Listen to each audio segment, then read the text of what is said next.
Good evening. I'm Brian Reagan. This is Tyler Kelly. And tonight we are in Hebrews chapter 4, all of verses 1 and 2. Therefore, since the promise remains of entering his rest, let us fear lest any of you seem to have come short of it. For indeed the gospel was preached to us as well as to them, but the word which they heard did not profit them, nor being mixed with faith in those who heard it. All right. The message they heard did not profit them, did not benefit them, because they were not united by faith with those who listened. They didn't listen with faith. They didn't want to believe it. They didn't want to. And this is a simple fact. You can have all the good news you want. You go to church every Sunday. You go to church ad nauseum. You say, well, I cannot go to church and have faith. No, you can't. Because in Hebrews chapter 10, he'll tell you, do not forsake the assembling of yourselves together, as is the habit of some people. If it's your habit to not show up at church services, you don't have faith. So, invalidated. That's the end of that one. But you can be present for everything and not be there in your heart, not be there in your mind, not be there in faith, in belief.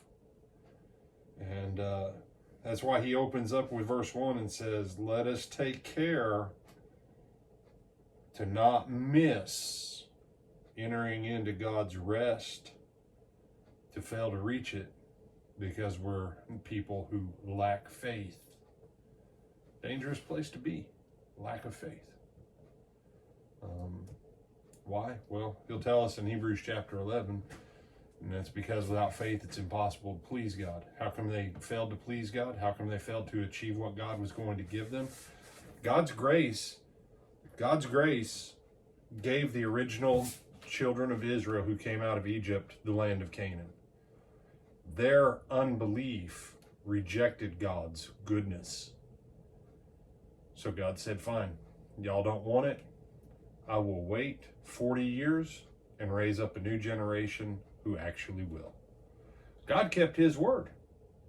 He would have kept his word and seen it fulfilled with the first generation, but they would not receive it by faith.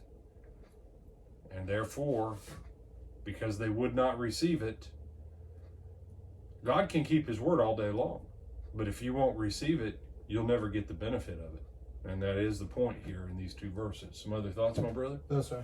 All right. Remind them of our goal. Like, comment, share, and subscribe. And we will see you tomorrow, both for our mornings with Brian and Tyler, but also tomorrow evening at the Lake Butler Church Christ in Lake Butler, Florida at 7 p.m. for our continued study on Psalms. All right. Till tomorrow morning. See you then.